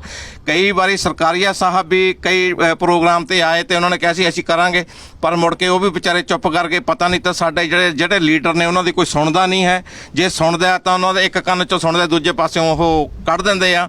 ਸੋ ਮੈਂ ਲੀਡਰਾਂ ਨੂੰ ਵੀ ਬੇਨਤੀ ਕਰੂੰਗਾ ਵੀ ਮੇਰਾ ਇਕੱਲੇ ਦਾ ਜਾਂ ਸਾਡਾ 8-10 ਬੰਦਿਆਂ ਦਾ ਕੇਸ ਨਹੀਂਗਾ, ਇਹ ਤਾਂ ਕਮਿਊਨਿਟੀ ਦੇ ਵਿੱਚ ਹਜ਼ਾਰਾਂ ਹੀ ਬੰਦਿਆਂ ਦਾ ਕੇਸ ਆ। ਠੀਕ ਹੈ ਜੋਹਲ ਸਾਹਿਬ, ਤੁਹਾਡੇ ਕੋਲ ਦੁਬਾਰਾ ਆਉਂਦੇ ਆ। ਬਲਵਿੰਦਰ ਚਾਹਲ ਜੀ ਹੈ, ਚਾਹਲ ਫੈਮਿਲੀ, ਇਹਨਾਂ ਦਾ ਵੀ ਕੇਸ ਇਦਾਂ ਹੀ ਹੈ ਕਿ ਇਹਨਾਂ ਦੇ ਐਸ ਸੀਨੀਅਰ ਬੰਦਾ ਕਹਿੰਦਾ ਕਿ ਮੈਂ ਇਨਵੈਸਟ ਕਰਦਾ, ਜਦ ਰਿਟਾਇਰ ਹੋਊਂਗਾ ਤੇ ਜਿਹੜੀ ਮੇਰੀ ਰਿਟਾਇਰਮੈਂਟ ਪ੍ਰਾਪਰਟੀ ਹੈ ਉਹਨੂੰ ਮੈਂ ਵੇਚ ਕੇ ਆਪਣੇ ਬੁਢਾਪੇ ਲਈ ਥੋੜੇ 2-4 ਪੈਸੇ ਜਿਹੜੇ ਸੇਵ ਕੀਤੇ ਹੁੰਦੇ ਆ। ਕੁਝ ਲੋਕਾਂ ਦੇ ਕਮੈਂਟ ਆਉਂਦੇ ਤੁਸੀਂ 2-2 ਘਰ ਕਿਉਂ ਲੈਂਦੇ ਹੋ? ਇਸ ਕਰਕੇ ਲੈਂਦੇ ਆ ਕਿਉਂਕਿ ਇਸ ਕੰਟਰੀ 'ਚ ਆ ਕੇ ਸਕ੍ਰੈਚ ਤੋਂ ਸ਼ੁਰੂ ਕੀਤਾ ਹੈ, ਮਿਹਨਤ ਕੀਤੀ ਹੈ ਔਰ 2 ਘਰ ਆਪਣੇ ਬੱਚਿਆਂ ਨੂੰ ਦੇਣ ਲਈ ਕਿ ਉਹਨਾਂ ਲਈ ਵੀ ਕੁਝ ਬਣਾ ਜਾਈਏ, ਇਸ ਕਰਕੇ ਲੈਣੇ ਆ। ਕੋਈ ਗਲਤ ਕੰਮ ਨਹੀਂ, ਜਿਹੜਾ ਮਿਹਨਤ ਕਰੂਗਾ 2 ਘਰ ਲੈ ਸਕਦਾ ਹੈ। ਲੇਕਿਨ ਉਹ ਰੈਂਟਲ ਵੀ ਤਦੀ ਅਕੋਮੋਡੇਸ਼ਨ ਹੁੰਦੀ ਹੈ ਜਦ ਅਸੀਂ ਕਰਕੇ ਉਹਦੇ ਤੇ ਰੈਂਟਲ ਚੜਾਉਂਦੇ ਹਾਂ ਤਾਂ ਕਿ ਉਹ 'ਚੋਂ ਮੌਰਗੇਜ ਨਿਕਲੇ ਔਰ ਬੱਚਿਆਂ ਨੂੰ, ਬਾਕੀ ਲੋਕਾਂ ਨੂੰ ਇੱਕ ਅਕੋਮੋਡੇਸ਼ਨ ਮਿਲ ਸਕੇ। ਚਾਲ ਸਾਹਿਬ, ਤੁਹਾਡਾ ਕੀ ਕੇਸ ਹੈ, ਤੁਸੀਂ ਕੀ ਦੱਸੋਗੇ ਸਾਨੂੰ? ਨਿਤਿਨ ਜੀ, ਸਾਰਿਆਂ ਨੂੰ ਸਤਿ ਸ੍ਰੀ ਅਕਾਲ। ਤੁਹਾਡਾ ਧੰਨਵਾਦ ਪ੍ਰਾਈਮ ਏਸ਼ੀਆ ਦਾ। ਅਸੀਂ 2018 ਦੇ ਵਿੱਚ ਬਰੈਂਪਟਨ ਦੇ ਵਿੱਚ ਇੱਕ ਡੀਟੈਚ ਘਰ ਲਿਆ ਸੀਗਾ, ਉਹ ਇੱਕ ਰੈਂਟ ਤੇ ਦਿੱਤਾ। ਉਦੋਂ ਹਸਬੈਂਡ ਵਾਈਫ ਸੀ, ਉਹਨਾਂ ਦਾ ਆਪਸ ਦੇ ਵਿੱਚ ਥੋੜ੍ਹੇ ਚਿਰ ਬਾਅਦ ਡਿਸਪਿਊਟ ਹੋ ਗਿਆ ਤਾਂ ਉਹ ਲੇਡੀ ਇਕੱਲੀ ਰਹਿਣਾ ਸ਼ੁਰੂ ਕਰਤਾ। ਤਾਂ ਹੋਇਆ ਕਿ ਥੋੜ੍ਹੇ ਜਿਹੇ ਚਿਰ ਬਾਅਦ ਹੀ ਉਹਨੇ ਕਦੇ ਡਿਲੇ ਕਰਤਾ, ਕਦੇ ਦੇਤਾ ਰੈਂਟ, ਕਦੇ ਨਾ ਦਿੱਤਾ। ਤਾਂ ਸੈਪਟੈਂਬਰ 2020 ਦੇ ਵਿੱਚ ਉਹਨੇ ਬਿਲਕੁਲ ਰੈਂਟ ਦੇਣਾ ਬੰਦ ਕਰਤਾ, 19 ਦੇ ਵਿੱਚ ਸੌਰੀ। ਔਰ ਜਦੋਂ ਮਾਰਚ ਦੇ ਵਿੱਚ ਕੋਵਿਡ ਸ਼ੁਰੂ ਹੋਇਆ ਤਾਂ ਫੋਰਡ ਸਾਹਿਬ ਨੇ ਅਨਾਉਂਸ ਕਰਤਾ ਵੀ ਟੈਨੈਂਟਸ ਨੂੰ ਰੈਂਟ ਦੇਣ ਦੀ ਲੋੜ ਨਹੀਂ ਹੈਗੀ, ਤਾਂ ਉਹ ਬਿਲਕੁਲ ਹੀ ਰੈਂਟ ਬੰਦ ਹੋ ਗਿਆ। ਅਸੀਂ ਉਹਦੇ ਅਗੇਂਸਟ ਕੇਸ ਫਾਈਲ ਕਰਿਆ। ਥੋੜ੍ਹੇ ਜਿਹੇ ਫਲਿਮਜ਼ੀ ਗਰਾਊਂਡਸ ਤੇ LTV ਨੇ ਸਾਡਾ ਕੇਸ ਡਿਸਮਿਸ ਕਰਤਾ ਵੀ ਦੁਬਾਰਾ ਕਰੋ। ਚਲੋ, ਅਸੀਂ ਉਹ ਲੇਟ ਪੇਮੈਂਟ ਦਾ ਇੱਕ ਕੇਸ ਕੀਤਾ ਜਨਵਰੀ 2021 ਦੇ ਵਿੱਚ। ਉਹ ਕੇਸ ਕਰਿਆ, ਉਹਦੀ ਹੀਅਰਿੰਗ ਹੋਈ ਸੈਪਟੈਂਬਰ ਦੇ ਵਿੱਚ ਜਾ ਕੇ 21 ਦੇ ਵਿੱਚ। ਤਾਂ ਉਹ ਲੇਡੀ ਨੇ ਵੀ ਮੰਨਿਆ, ਜਿਹੜੀ ਸਾਡੀ ਟੈਨੈਂਟ ਸੀ, ਵੀ ਮੈਂ ਡਿਲੇ ਕਰਦੀ ਰਹੀ ਹਾਂ। ਉਹਨੇ ਇੱਕ ਲਾਇਰ ਕਰਿਆ ਹੋਇਆ, ਫੁੱਲ ਫਲੈਜ ਲਾਇਰ, ਨਾਟ ਪੈਰਾਲੀਗਲ। ਮੈਂ ਪਹਿਲੀ ਵਾਰੀ ਦੇਖਿਆ ਕਿ ਮਤਲਬ ਕਿ ਟੈਨੈਂਟ ਨੂੰ ਵੀ ਮਤਲਬ ਕਿ ਇੱਕ ਪੈਰਾਲੀਗਲ ਦੀ ਬਜਾਏ ਜਾਂ ਜਿਹਨੂੰ ਫ੍ਰੀ ਲੀਗਲ ਸਰਵਿਸ ਮਿਲਦੀ ਹੈ, ਉਹਨੇ ਇੱਕ ਲਾਇਰ ਹਾਇਰ ਕਰਿਆ ਹੋਇਆ। ਚਲੋ, ਉਹਨੇ ਲੇਡੀ ਨੇ ਮੈਨੂੰ ਕਿਹਾ ਵੀ ਮੈਂ ਕਿਵੇਂ ਕਰਾਂ, ਹੈ ਨਾ, ਵੀ ਤੁਸੀਂ ਇਹਨੂੰ ਟਾਈਮ ਦਿਓ। ਮੈਂ ਕਿਹਾ ਵੀ ਅਸੀਂ ਟਾਈਮ ਕਿਉਂ ਦੇਈਏ, ਸਾਨੂੰ ਹਰਾਸ ਕਰ ਰਹੀ ਹੈ, ਮੈਂਟਲ ਹਰਾਸਮੈਂਟ ਹੈ। ਉਹਨੇ ਕਹਿੰਦੀ ਮੈਂ ਆਪਦਾ ਡਿਸੀਜਨ ਰਿਜ਼ਰਵ ਕਰ ਲਿਆ। ਸੈਪਟੈਂਬਰ ਦਾ ਉਹਨੇ ਹੀਅਰਿੰਗ ਹੋਈ, 5 ਜਨਵਰੀ ਨੂੰ ਡਿਸੀਜਨ ਦਿੱਤਾ ਵੀ 12 ਮਹੀਨੇ ਤੱਕ ਦਾ ਮੈਂ ਇਹਨੂੰ ਟਾਈਮ ਦਿੰਦੀ ਹਾਂ, ਵੀ ਜੇ ਆਪਦੀਆਂ ਪੇਮੈਂਟਸ ਨੂੰ ਰੈਗੂਲਰਾਈਜ਼ ਕਰ ਲੈਂਦੀ ਹੈ ਤਾਂ she is okay to stay there at the same rent. ਕਿਉਂਕਿ ਉਸ ਵੇਲੇ 18 ਦੇ ਵਿੱਚ ਜੋ ਰੈਂਟ ਸੀ, ਨਾ ਅਸੀਂ ਰੈਂਟ ਵਧਾ ਪਾਏ ਹਾਂ। $3500-4000 ਉਸ ਡਿਟੈਚ ਕਰਦਾ ਰੈਂਟ ਹੈ, ਜਿਹੜਾ ਕਿ ਸਾਨੂੰ ਅੱਜ $2230 ਰੈਂਟ ਮਿਲਦਾ ਹੈ। ਉਸ ਤੋਂ ਬਾਅਦ ਉਹਨੇ ਫਿਰ ਦਸੰਬਰ ਦੇ ਵਿੱਚ ਰੈਂਟ ਨਹੀਂ ਦਿੱਤਾ ਸਾਨੂੰ, ਦਸੰਬਰ 22 ਦੇ ਵਿੱਚ। ਤਾਂ ਅਸੀਂ ਅੰਡਰ ਸੈਕਸ਼ਨ 78 ਇੱਕ ਐਪਲੀਕੇਸ਼ਨ ਪਾਈ, ਜੋ ਕਿ ਸਾਡਾ ਰਾਈਟ ਸੀਗਾ ਵੀ ਉਹਨੇ ਆਰਡਰ ਜੋ ਸੀਗਾ ਉਹ 5 ਜਨਵਰੀ 2023 ਤੱਕ ਵੈਲਿਡ ਸੀਗਾ। ਤਾਂ ਉਹਨਾਂ ਦੇ ਇੱਕ ਬੋਰਡ ਮੈਂਬਰ ਨੇ ਉਹਦੇ ਅਗੇਂਸਟ ਡਿਸੀਜਨ ਦੇਤਾ ਵੀ ਭਾਈ ਤੈਨੂੰ ਇਹ ਖਾਲੀ ਕਰਨਾ ਪੈਣਾ ਤੇਰੇ। ਸੋ ਕੋਰਟ ਦਾ ਡਿਸੀਜਨ ਅਗੇਂਸਟ ਟੈਨੈਂਟ ਆ ਗਿਆ, ਉਹਦੇ ਬਾਅਦ ਟੈਨੈਂਟ ਖਾਲੀ ਕਰ ਗਿਆ? ਨੋ, ਕੀ ਹੋਇਆ ਜੀ? ਕੋਈ ਖਾਲੀ ਨਹੀਂ ਕਰਿਆ। ਟੈਨੈਂਟ ਦੇ ਲਾਇਰ ਨੇ ਇੱਕ ਮੋਸ਼ਨ ਫਾਈਲ ਕਰਤਾ ਵੀ ਜੇ 1 ਦਸੰਬਰ ਨੂੰ ਉਹਨੇ ਰੈਂਟ ਨਹੀਂ ਦਿੱਤਾ, ਜਨਵਰੀ 'ਚ ਰੈਂਟ ਨਹੀਂ ਦਿੱਤਾ, ਇੱਕ ਮਹੀਨਾ ਲੇਟ ਉਹਦਾ ਰੈਂਟ ਚੱਲ ਰਿਹਾ ਹੈ। ਵੀ ਜਨਵਰੀ 'ਚ ਦਸੰਬਰ 'ਚ ਇਹਦੇ ਫਾਦਰ ਦੀ ਤਬੀਅਤ ਖਰਾਬ ਹੋ ਗਈ, 9 ਜਨਵਰੀ ਨੂੰ ਉਹਦੇ ਫਾਦਰ ਦੀ ਡੈਥ ਹੋ ਗਈ। ਉਸ ਤੋਂ ਬਾਅਦ ਉਹ ਨਾਲ ਇੱਕ ਰੀਜ਼ਨ ਹੋਰ ਲਿਖ ਰਿਹਾ ਵੀ 15 ਜਨਵਰੀ ਨੂੰ ਉਹਦਾ ਮਿਸਕੈਰੇਜ ਹੋ ਗਿਆ, ਜਦੋਂ ਕਿ ਉਹ ਸਿੰਗਲ ਲੇਡੀ ਹੈ। ਚਲੋ, ਹੋ ਸਕਦਾ ਉਹਦਾ ਕੋਈ ਬॉयਫ੍ਰੈਂਡ ਹੋਵੇ, ਕੁਝ ਵੀ ਹੋਵੇ, ਉਹ ਵੀ ਉਹਨੂੰ ਸਪੋਰਟ ਕਰ ਸਕਦਾ। ਸੋ ਇਮੋਸ਼ਨਲ ਗਰਾਊਂਡਸ ਤੇ ਜਿਹੜਾ ਇਵਿਕਸ਼ਨ ਨਹੀਂ ਹੋਈ? ਹਾਂ, ਇਮੋਸ਼ਨਲ ਗਰਾਊਂਡਸ ਤੇ ਉਹਨਾਂ ਨੇ ਪਹਿਲੀ ਵਾਰੀ ਸੁਣਿਆ ਸੀ, 2-3 ਲਾਇਰਸ ਨਾਲ ਇਸ਼ੂ ਡਿਸਕਸ ਕਰਿਆ। ਉਹ ਕਹਿੰਦੇ ਵੀ ਸਟੇ ਤਾਂ ਕਰ ਦਿੰਦੇ ਨੇ ਵੀ ਟੈਨੈਂਟ ਨੂੰ 2-4 ਮਹੀਨੇ ਟਾਈਮ ਹੋਰ ਦੇ ਦਿਓ ਨਿਕਲਣ ਵਾਸਤੇ, ਪਰ ਕੈਂਸਲ ਕਰ ਦਿੰਦੇ ਨੇ। ਕਹਿੰਦੇ ਪਹਿਲੀ ਵਾਰੀ ਸੁਣਿਆ। ਠੀਕ ਹੈ। ਉਹ ਆਰਡਰ ਕੈਂਸਲ ਕਰਤਾ ਸੀ, ਉਹਦੀ ਰਿਵਿਊ ਪਾਈ, ਸਾਰੀ ਹਿਸਟਰੀ ਦੇ ਕੇ 5 ਸਾਲ ਦੀ, ਹੈ ਨਾ। ਉਹ ਰਿਵਿਊ ਦੇ ਵਿੱਚ ਵੀ ਉਹ ਵਾਈਸ ਚੇਅਰ ਨੇ ਮਿਸਟਰ ਹੈਰੀ ਚੋ LTV ਦੇ, ਉਹਨਾਂ ਨੇ 4 ਦਿਨਾਂ ਬਾਅਦ ਸਾਡੇ ਅਗੇਂਸਟ ਕਰਕੇ ਭੇਜਤਾ ਵੀ ਜੋ ਸਾਡੇ ਬੋਰਡ ਮੈਂਬਰ ਨੇ ਡਿਸੀਜਨ ਕਰਿਆ ਸੀ ਤੁਹਾਡੇ ਖਿਲਾਫ ਵੀ ਉਹ ਸਹੀ ਸੀ ਔਰ ਮੈਂ ਉਹਦੇ ਵਿੱਚ ਕੋਈ ਚੇਂਜ ਨਹੀਂ ਕਰ ਸਕਦਾ। ਤੁਹਾਡਾ ਰਿਵਿਊ ਕੀਤਾ ਵੀ ਕੈਂਸਲ ਹੋ ਗਿਆ। ਅੱਜ ਦੀ ਸਿਚੁਏਸ਼ਨ ਹੋਇਆ ਕਿ ਟੈਨੈਂਟ ਉੱਥੇ ਹੀ ਹੈ, ਤੁਹਾਨੂੰ ਰੈਂਟ ਨਹੀਂ ਮਿਲ ਰਿਹਾ। ਬਿੱਲ ਬੱਤੀਆਂ ਕੌਣ ਪੇ ਕਰ ਰਿਹਾ? ਟੈਨੈਂਟ ਕਰ ਰਿਹਾ? ਟੈਨੈਂਟ ਸਿਰਫ ਬਿਜਲੀ ਦਾ ਬਿੱਲ ਪੇ ਕਰ ਰਿਹਾ ਹੈ। ਪਾਣੀ ਦਾ ਬਿੱਲ ਉਹਨੇ 2018 ਤੋਂ ਜਿਉਂ ਬੈਠੀ ਹੈਗੀ ਉੱਥੇ 1 ਵੀ ਪੈਨੀ ਉਹਦੇ ਵਿੱਚ ਨਹੀਂ ਪੇ ਕਰੀ। ਉਹ ਕਿਉਂਕਿ ਉਹਨਾਂ ਨੂੰ ਪਤਾ ਹੈ, ਹਰੇਕ ਨੂੰ ਮਾੜੇ ਤੋਂ ਮਾੜੇ ਟੈਨੈਂਟ ਨੂੰ ਇਹ ਗੱਲ ਦੱਸੀ ਜਾਂਦੀ ਹੈ, ਜੇ ਨਹੀਂ ਵੀ ਪਤਾ ਵੀ ਤੂੰ ਜੇ ਪਾਣੀ ਦਾ ਬਿੱਲ ਨਹੀਂ ਪੇ ਕਰੇਗਾ ਤਾਂ ਇਹ ਲੈਂਡਲੌਰਡ ਦੀ ਲਾਇਬਿਲਿਟੀ ਬਣ ਜੂਗੀ। ਚਾਲ ਸਾਹਿਬ, ਥੈਂਕ ਯੂ। ਇੱਥੇ ਅਸੀਂ ਦੱਸੀਏ ਕਿ ਪਾਣੀ ਦਾ ਜਿਹੜੇ ਪ੍ਰੋਫੈਸ਼ਨਲ ਜਿਹੜੇ ਟ੍ਰੇਨ ਟੈਨੈਂਟ ਹੈ, ਪਾਣੀ ਦਾ ਬਿੱਲ ਉਹ ਪੇ ਨਹੀਂ ਕਰਦੇ ਔਰ ਲੈਂਡਲੌਰਡ ਦੀ ਪ੍ਰਾਪਰਟੀ ਟੈਕਸ 'ਚ ਲੱਗ ਕੇ ਆਉਂਦਾ। ਇੱਦਾਂ ਚਾਲ ਸਾਹਿਬ ਨਾਲ ਹੋਇਆ, ਕਿਉਂਕਿ ਹਿਊਮੈਨਿਟੇਰੀਅਨ ਗਰਾਊਂਡ ਤੇ ਤੁਸੀਂ ਪਾਣੀ ਨਹੀਂ ਬੰਦ ਕਰ ਸਕਦੇ, ਸਰਕਾਰਾਂ ਨਹੀਂ ਕਰ ਸਕਦੀਆਂ। ਬਿਜਲੀ ਦਾ ਕਨੈਕਸ਼ਨ ਕੱਟ ਜਾਊਗਾ ਅਗਰ ਟੈਨੈਂਟ ਪੇ ਨਹੀਂ ਕਰੂਗਾ, ਜਾਂ ਉਹ ਵੀ ਲੈਂਡਲੌਰਡ ਤੇ ਟ੍ਰਾਂਸਫਰ ਹੋ ਜਾਂਦਾ। ਚਾਲ ਸਾਹਿਬ, ਤੁਹਾਡੇ ਕੋਲ ਦੁਬਾਰਾ ਆਨੇ ਆ ਤੇ ਜਸਵਿੰਦਰ ਮੇਲੂ ਜਿਹੜੇ ਆ ਰੀਅਲਟਰ ਹੈ ਬਾਈ ਪ੍ਰੋਫੈਸ਼ਨ। ਕਿਹਾ ਜਾਂਦਾ ਕਿ ਜਦ ਰੀਅਲ ਸਟੇਟ 'ਚੋਂ ਅਸੀਂ ਰੈਂਟ ਦੇਣਾ ਹੈ, ਅਸੀਂ ਰੈਂਟ ਤੇ ਆਪਣੀ ਪ੍ਰਾਪਰਟੀ ਦੇਣੀ ਹੈ ਤੇ ਅਸੀਂ ਡਿਊ ਡਿਲੀਜੈਂਸ ਜ਼ਰੂਰ ਕਰੀਏ। ਸੋ ਇੱਕ ਪ੍ਰੋਫੈਸ਼ਨਲ ਰੀਅਲਟਰ ਹੋਣ ਦੇ ਬਾਵਜੂਦ ਇਹਨਾਂ ਦੀਆਂ ਪ੍ਰਾਪਰਟੀਆਂ ਵੀ ਪਰੇਸ਼ਾਨ ਹੈ। ਜਿਹੜੇ ਟੈਨੈਂਟਸ ਤੋਂ ਕਿਉਂ ਪਰੇਸ਼ਾਨ ਹੈ ਜਸਵਿੰਦਰ ਜੀ? ਥੈਂਕ ਯੂ ਪ੍ਰਾਈਮ ਏਸ਼ੀਆ ਸਾਨੂੰ ਟਾਈਮ ਦੇਣ ਲਈ ਜੀ। ਮੈਂ ਇਸ ਤਰ੍ਹਾਂ ਹੈ, ਇੱਕ ਪ੍ਰਾਪਰਟੀ ਮੇਰੇ ਕੋਲ ਮਿਲਟਨ ਦੇ ਵਿੱਚ ਹੈ ਜੀ, 2018 ਦੇ ਵਿੱਚ ਰੈਂਟ ਤੇ ਦਿੱਤੀ ਸੀਗੀ। 3 ਸਾਲ ਜਿਹੜਾ ਹੈਗਾ ਟੈਨੈਂਟ ਨੇ ਔਨ ਟਾਈਮਲੀ ਫੈਸ਼ਨ ਜਿਹੜਾ ਹੈਗਾ ਸਾਨੂੰ ਰੈਂਟ ਦਿੱਤਾ, ਪਰ ਹੁਣ ਉਸ ਤੋਂ ਬਾਅਦ ਉਹਨੇ 1 ਸਾਲ ਤੋਂ ਸਾਨੂੰ ਕੋਈ ਰੈਂਟ ਨਹੀਂ ਦਿੱਤਾ ਹੈਗਾ। ਜਦੋਂ ਉਹਨੂੰ ਉਹਨੂੰ ਕਾਲ ਕਰਦੇ ਹੈਗੇ ਆ ਤੇ ਉਹ ਇਹੀ ਹੁੰਦਾ ਹੈ ਕਿ ਮੇਰੇ ਕੋਲ ਜੌਬ ਹੈ ਨਹੀਂ, ਮੇਰੇ ਕੋਲ ਆਹ ਹੈ ਨਹੀਂ, ਮੇਰੇ ਕੋਲ ਉਹ ਹੈ ਨਹੀਂ, ਜਦ ਕਿ ਉਹ ਆਪ ਉਹ ਤੇ ਉਹਦੇ ਮਿਸਿਸ ਫੁੱਲ ਟਾਈਮ ਜੌਬ ਕਰਦੇ ਹੈਗੇ ਆ। ਅਸੀਂ ਜਿਹੜੀ ਐਪਲੀਕੇਸ਼ਨ ਪਾਈ ਹੈਗੀ ਹੈ ਕਿ LTV ਦੇ ਵਿੱਚ 8 ਮਹੀਨੇ ਵੇਟ ਕੀਤੀ। 8 ਮਹੀਨੇ ਤੋਂ ਬਾਅਦ 22 ਜੂਨ ਨੂੰ ਜਿਹੜੀ ਕੋਰਟ ਡੇਟ ਆਈ ਜੀ। ਕੋਰਟ ਡੇਟ ਦੇ ਵਿੱਚ 50 ਬੰਦੇ ਜਿਹੜੇ ਲਾਈਨ ਦੇ ਵਿੱਚ ਸੀਗੇ, 3 ਬੰਦਿਆਂ ਨੂੰ ਸੁਣਿਆ ਗਿਆ, ਚੌਥਾ ਜਾਂ 5ਵਾਂ ਨੰਬਰ ਮੇਰਾ ਸੀਗਾ। ਉਸ ਦਿਨ ਕੋਈ ਡਿਸੀਜ਼ਨ ਨਹੀਂ ਹੋਇਆ ਤੇ they said but we can't hear any more today, so ਤੁਹਾਨੂੰ ਹੋਰ ਡੇਟ ਭੇਜਾਂਗੇ। ਹਜੇ ਤੱਕ ਵੇਟ ਕਰ ਰਹੇ ਹਾਂ ਤੇ ਕਿੰਨੀ ਹੋਰ ਵੇਟ ਕਰਨੀ ਹੈ, 1 ਮਹੀਨੇ ਤੋਂ ਓਵਰ ਹੋ ਗਿਆ ਹੈਗਾ ਜੀ। ਹੋਰ ਪਤਾ ਨਹੀਂ ਕਿੰਨੀ ਵੇਟ ਕਰਨੀ ਹੈ। ਇਸ nonsense business landlord tenant board, ਜਿਵੇਂ ਅਸੀਂ ਇੱਥੇ ਗੱਲ ਕਰ ਰਹੇ ਸੀਗੇ, ਸਿਰਫ ਟੈਨੈਂਟ ਬੋਰਡ ਹੈਗਾ, ਲੈਂਡਲੋਰਡ ਦੇ ਕੋਈ ਰਾਈਟਸ ਨਹੀਂ ਹੈਗੇ। ਲੈਂਡਲੋਰਡ ਨੂੰ ਇੱਕ ਮਤਲਬ ਚਾਹੁੰਦੇ ਆ ਕਿ ਲੈਂਡਲੋਰਡ ਖਤਮ ਕਰ ਦਈਏ। ਇਹ ਜੋ ਇਹਨਾਂ ਨੇ ਸਿਸਟਮ ਬਣਾਇਆ ਹੋਇਆ, ਸਾਡੀ ਸਰਕਾਰ ਅੱਗੇ ਜਿਹੜੀ ਹੈਗੀ ਹੈ ਰਿਕੁਐਸਟ ਹੈਗੀ ਹੈ ਕਿ ਇਹਨੂੰ ਲੈਵਲ ਪਲੇਇੰਗ ਫੀਲਡ ਕਰੋ। ਲੈਂਡਲੋਰਡ ਨੂੰ ਵੀ ਉਨੇ ਰਾਈਟਸ ਹੋਣੇ ਚਾਹੀਦੇ ਆ ਜਿੰਨੇ ਟੈਨੈਂਟ ਨੂੰ ਹੈਗੇ ਆ, ਤਾਂ ਕਿ ਜਿਹੜਾ ਕੋਈ ਚੰਗਾ ਟੈਨੈਂਟ ਹੈਗਾ ਉਹ ਪ੍ਰੋਪਰ ਰਹੇ ਉੱਥੇ, ਤੇ ਜਿਹੜਾ ਚੰਗਾ ਲੈਂਡਲੋਰਡ ਹੈ ਉਹਨੂੰ ਕੋਈ ਪ੍ਰੋਬਲਮ ਨਾ ਆਵੇ। ਜੇਕਰ ਕੋਈ ਲੈਂਡਲੋਰਡ ਪ੍ਰੋਬਲਮ ਕਰਦਾ ਹੈਗਾ ਤਾਂ ਟੈਨੈਂਟ ਦੇ ਕੋਲੇ ਵੀ ਰਾਈਟ ਹੈਗੇ ਹੋਣੇ ਚਾਹੀਦੇ ਆ। ਸੋ ਰਾਈਟ ਨਾਓ ਲੈਂਡਲੋਰਡ ਦੇ ਕੋਲੇ ਕੋਈ ਵੀ ਰਾਈਟ ਨਹੀਂ ਹੈਗਾ, ਤੇ ਉਹਦੇ ਵਿੱਚ ਜਿਹੜਾ ਕਾਨੂੰਨ ਦੇ ਵਿੱਚ ਅਮੈਂਡਮੈਂਟ ਕੀਤੀ ਜਾਵੇ ਤੇ ਜਿਹੜੇ ਪ੍ਰੋਫੈਸ਼ਨਲ ਟੈਨੈਂਟਸ ਹੈਗੇ, ਜਿਹੜੇ ਲੋਕਾਂ ਨੂੰ ਤੰਗ ਕਰਦੇ ਪਏ ਆ, ਜਿਨ੍ਹਾਂ ਨੇ 2-2 ਸਾਲ ਤੋਂ 3-3 ਸਾਲ ਤੋਂ ਇੱਕ ਪੈਸਾ ਨਹੀਂ ਦਿੱਤਾ ਲੋਕਾਂ ਨੂੰ, ਪਲੱਸ ਪ੍ਰਾਪਰਟੀਜ਼ ਨੂੰ ਡੈਮੇਜ ਕੀਤਾ ਹੈਗਾ, ਉਹਨਾਂ ਨੂੰ ਛੇਤੀ ਤੋਂ ਛੇਤੀ ਬਾਹਰ ਕੱਢਿਆ ਜਾਵੇ ਜੀ। Thank you. So Prakash Mohan ਜਿਹੜੇ ਹੈ ਇਹ ਵੀ ਯੰਗ ਇਮੀਗ੍ਰੈਂਟ ਹੈ, ਇਹਨਾਂ ਦਾ ਵੀ ਕਿੱਸਾ ਹੈਗਾ, ਔਰ ਅਸੀਂ ਇੱਦਾਂ ਦੇ ਕੇਸ ਇੱਦਾਂ ਹੈ ਕਿ ਸਾਡੇ ਕੋਲ ਕੋਈ ਆਪਣੇ ਜੌਬਾਂ ਤੇ ਬਿਜ਼ੀ ਹੈ, ਨਹੀਂ ਆ ਪਾਏ। ਸਾਡੇ ਕੋਲ ਬਹੁਤ ਲੰਬੀ ਲਿਸਟ ਹੈ ਲੈਂਡਲੋਰਡ ਸਫਰਿੰਗ ਦੀ, ਔਰ ਕਿਸੇ ਨੇ ਘਰ ਖਰੀਦਿਆ, ਉਹਨਾਂ ਨੂੰ ਵੇਚਣਾ ਪੈ ਗਿਆ ਕਿਉਂਕਿ ਟੈਨੈਂਟ ਕਿਰਾਇਆ ਨਹੀਂ ਦੇ ਰਹੇ, ਉਹਨਾਂ ਕੋਲ ਆਪਸ਼ਨ ਨਹੀਂ, ਉਹਨਾਂ ਨੂੰ ਘਰ ਸੇਲ ਤੇ ਕਰਨਾ ਪੈ ਗਿਆ।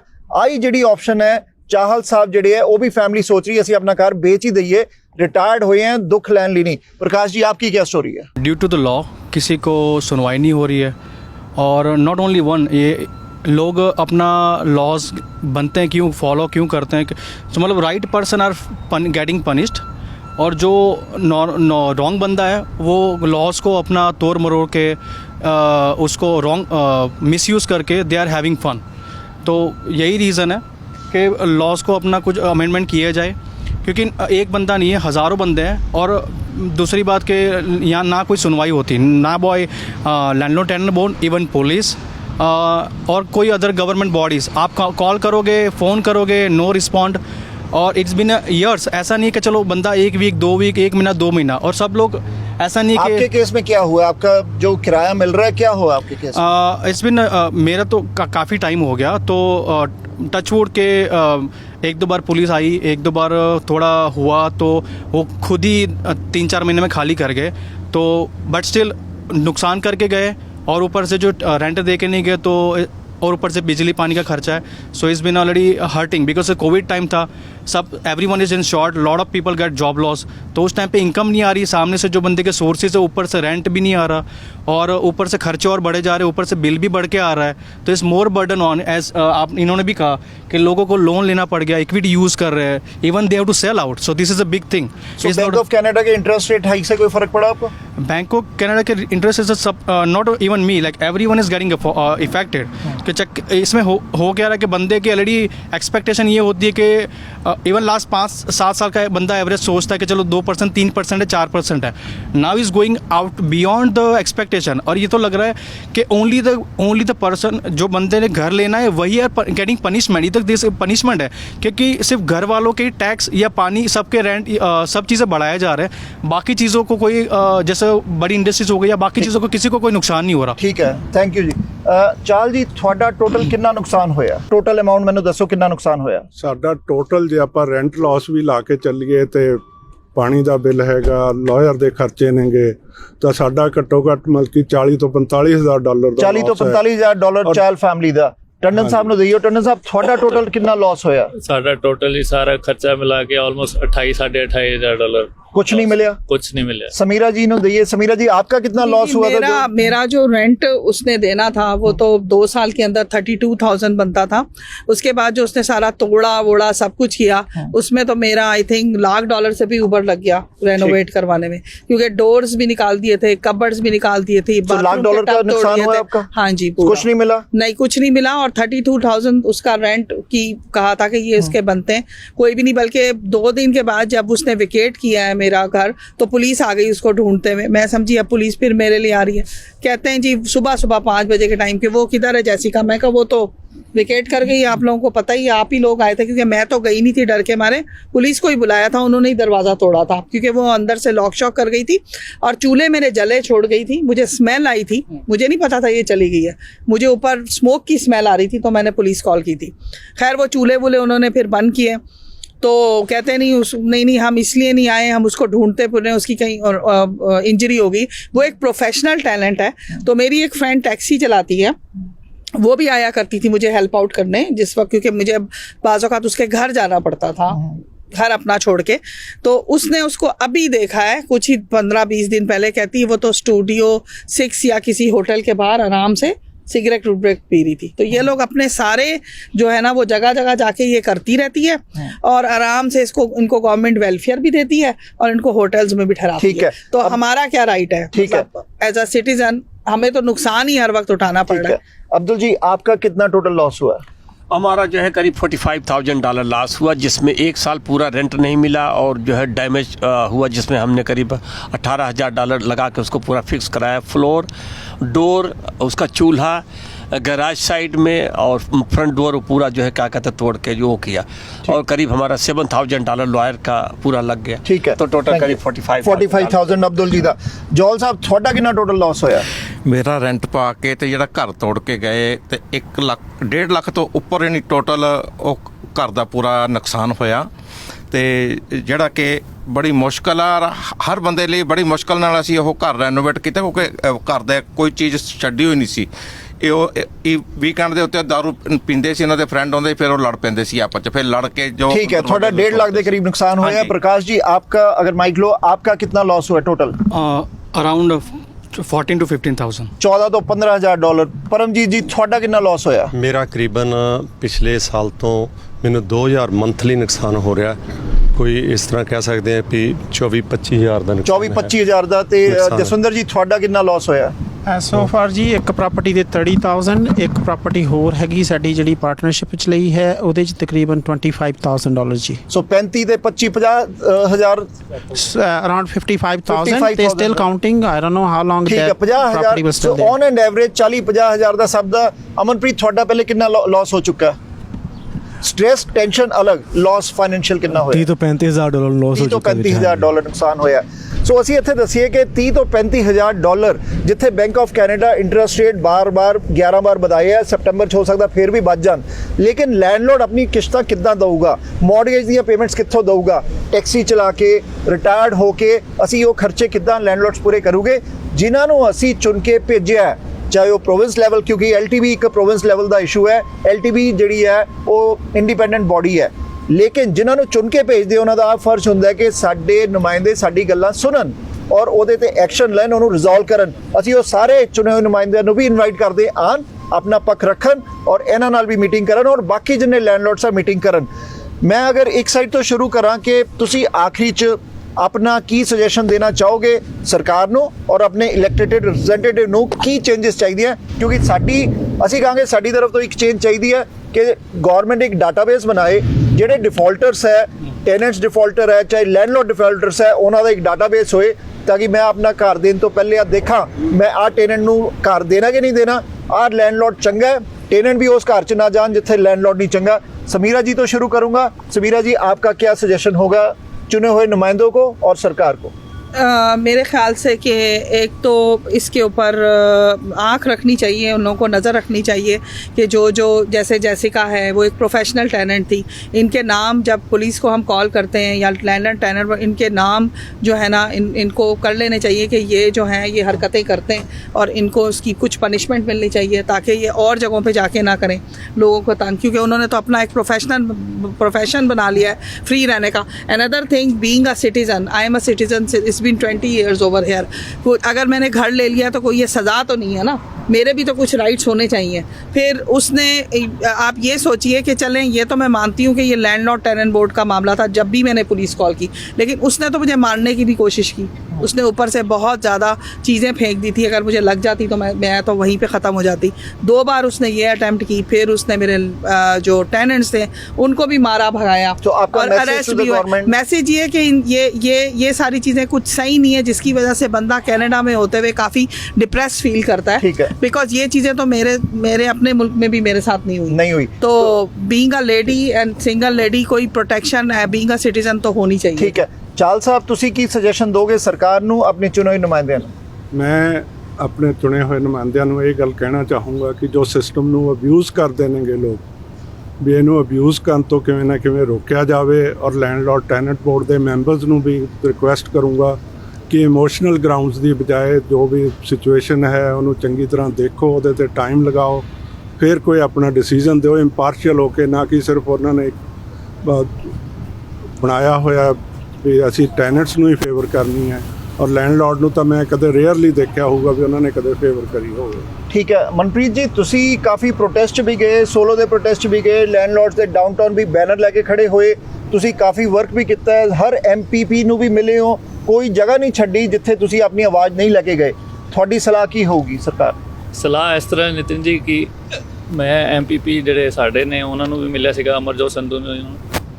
ਜਿਸ ਟਾਈਮ ਮੇਰੀ ਉਹਨਾਂ ਨਾਲ ਗੱਲ ਹੋਈ ਸੀ ਉਸ ਟਾਈਮ ਤੇ ਉਹ ਸੈਸ਼ਨ ਦੀ ਛੁੱਟੀ ਚੱਲ ਰਹੀ ਸੀਗੀ, ਤੇ ਉਹਨਾਂ ਨੇ ਪ੍ਰੋਮਿਸ ਤਾਂ ਕੀਤਾ ਸੀਗਾ ਕਿ ਜਦੋਂ ਸੈਸ਼ਨ ਰੀਸਟਾਰਟ ਹੋਏਗਾ ਉਹ ਮੁੱਦਾ ਚੱਕਣਗੇ, ਬਟ 6 ਮਹੀਨੇ ਤੋਂ ਉੱਪਰ ਦਾ ਟਾਈਮ ਹੋ ਗਿਆ, ਲੱਗਦਾ ਅੱਜ ਤੱਕ ਉਹ ਮੁੱਦਾ ਚੱਕਿਆ ਨਹੀਂ ਗਿਆ।